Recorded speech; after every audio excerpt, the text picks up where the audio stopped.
राधे राधे। सभी श्रोताओं के श्री चरणों में सादर प्रणाम। आज हम पुनः आप लोगों के समक्ष प्रिया प्रीतम की एक नई दिव्य लीला के साथ उपस्थित हैं। वृंदावन की वह सुबह अद्भुत थी। नंदगांव के गोप ग्वाल जब अपनी मस्ती में गायों को चराने निकले, तब यमुना की लहरें और कोयल की कूक मानो उनकी खुशी में सुर मिला रही थीं। चारों ओर वसंत का उल्लास बिखरा हुआ था, लेकिन इस आनंद के बीच कन्हाई का मन कहीं खोया हुआ था। उनके नील कमल जैसे नेत्र हर क्षण किसी का इंतजार कर रहे थे। श्याम सुंदर अकेले खड़े थे। वे बार बार इधर उधर देखते जैसे किसी को ढूंढ रहे हों। अंततः उन्होंने धीमे स्वर में पुकारा, ए अंजू, सुन तो। मैं अंजू, जो पास ही कुसुमवन में फूल चुन रही थी, उनकी आवाज सुनकर ठिठक गई। वह पुकार साधारण नहीं थी। इसमें कुछ ऐसा भाव था जिसने मुझे तुरंत उनके पास जाने को मजबूर कर दिया। मैं उनके पास गई और हंसते हुए कहा, कहो श्याम सुंदर, आज क्या खास बात है? इस तरह धीमे स्वर में क्यों बुला रहे हो? कन्हाई ने एक गहरी सांस ली और बोले, मेरा एक काम है, करेगी ना? मैंने शरारत भरी आंखों से उनकी ओर देखा। क्या काम है, पहले यह तो बताओ। बिना जाने कैसे कहूंगी कि करूंगी या नहीं? वे खींच उठे। तू बस हंसती रहती है। अरे मेरे मुख से सुनने का सब्र कर ले, करेगी कि नहीं? मैंने ठिठोली करते हुए कहा, अरे बाबा, तुम जो भी कहोगे क्या मुझे करना ही पड़ेगा? पहले काम बताओ। वैसे भी मैया घर में बहुत काम देती है। अगर बेकार की बात हुई तो मैं चली जाऊंगी। उनकी खीज और बढ़ गई, लेकिन इस बार उनके नेत्रों में विनम्रता और करुणा थी। उन्होंने मेरा आंचल पकड़ते हुए कहा, देख, तुझे मुझसे यह वचन लेना होगा कि तू मेरा काम करेगी। मैंने थोड़ा गंभीर होकर पूछा, अच्छा बताओ तो सही, आखिर बात क्या है? श्याम सुंदर ने धीरे से कहा, अंजू, सुबह से अब तक प्यारी जू के दर्शन नहीं हुए, मेरा मन व्याकुल है। तू बरसाने जाएगी ना? उनके इस वचन को सुनकर मेरे मन में हर्ष और चंचलता दोनों उमड़ पड़े। मैंने व्यंग्य करते हुए कहा, श्याम सुंदर, यह तो बड़ी बात है। बरसाने जाकर मैं तुम्हारा संदेश दूंगी, पर इसके बदले तुम मुझे क्या दोगे? मैंने ऐसे ही कहा। मैं देखना चाहती थी कि श्याम सुंदर क्या कहते हैं। उनकी आंखें और भी कोमल हो गईं। वे बोले, मेरे पास तुझे देने योग्य कुछ नहीं है। अच्छा, ये कैसे हो सकता है? तुम तो अपने को ब्रजराज बोलते हो। क्या यह सब झूठ है? वे मुस्कुराए और बोले, जो मेरे पास है वह मैं तुझे दे सकता हूँ, पर तू ही बता, तुझे क्या चाहिए?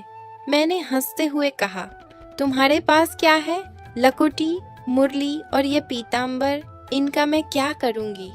इतना सुनते ही कन्हाई सचमुच गंभीर हो गए। वे मेरे पास आए और धीरे से मेरे चरणों में सिर झुका दिया। अंजू, तू मेरी सखी है, तेरा उपकार मैं कभी नहीं भूलूंगा। बस तू यह काम कर दे। उनकी इस करुणा को देखकर मेरा हृदय द्रवित हो गया। मैंने कहा, ठीक है, मैं जाऊंगी, तुम्हारा संदेश दूंगी। कन्हाई ने राहत की सांस ली। मैं सूर्य कुंड पर रहूंगा, स्वामिनी के दर्शन की प्रतीक्षा में।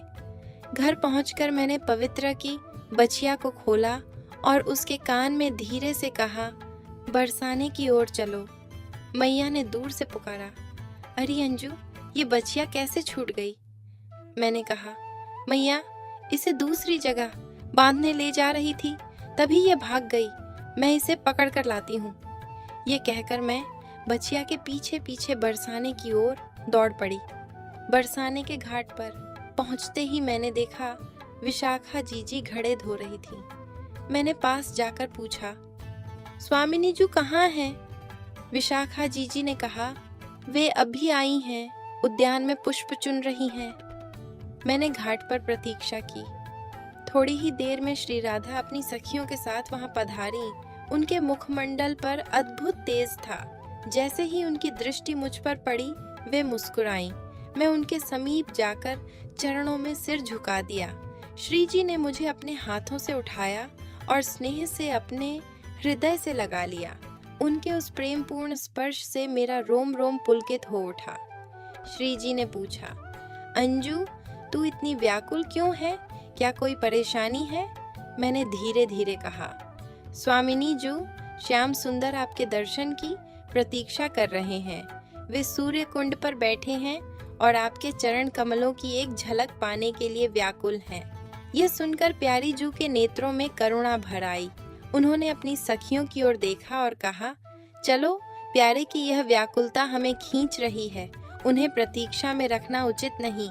सूर्य कुंड के पास पहुंचते ही श्याम सुंदर ने देखा सखियों के बीच श्री राधा आ रही थीं। उनके अलौकिक सौंदर्य को देखकर श्याम सुंदर का हृदय रोमांचित हो उठा। जैसे ही प्यारी जू पास पहुंची, श्याम सुंदर ने अपने नेत्र झुका लिए। वे बोले, स्वामिनी जू, मेरी व्याकुलता के लिए मुझे क्षमा करें। हे राधे, तुम्हारे बिना मेरा मन व्याकुल और अशांत रहता है। श्री जी ने मधुर मुस्कान के साथ कहा, हे प्यारे, प्रेम में अपराध कहाँ होता है? यह तो प्रेम का नियम है कि उसमें मिलन और विरह दोनों होते हैं, पर तुम्हारी यह व्याकुलता मुझे खींच लाई। इसके बाद प्यारी जू आगे बढ़कर प्यारे जू को गले से लगा लिया। वह आलिंगन ऐसा था जिसमें प्रेम का सागर उमड़ पड़ा। उनके नेत्र बंद थे और दोनों के चेहरे पर एक दिव्य शांति थी। सखियाओं इस अद्भुत दृश्य को देख अभिभूत हो गए। सभी सखियाओं एक स्वर में युगल सरकार की जय, लाडली लाल की जय, ऐसा कहने लगी। इस लीला में राधा कृष्ण का दिव्य प्रेम और सखियों की सेवा भावना का अनमोल संदेश छिपा है। श्याम सुंदर की व्याकुलता, श्री जी का करुणा भरा प्रेम और सखियों का समर्पण, ये सब प्रेम के आदर्श को दर्शाता है। हे श्रोताओं, आप सभी से निवेदन है कि इस लीला का मानसिक चिंतन अवश्य करें। आप सभी से पुनः प्रिया प्रीतम की एक और दिव्य लीला के साथ मिलेंगे। तब तक के लिए श्री राधे राधे।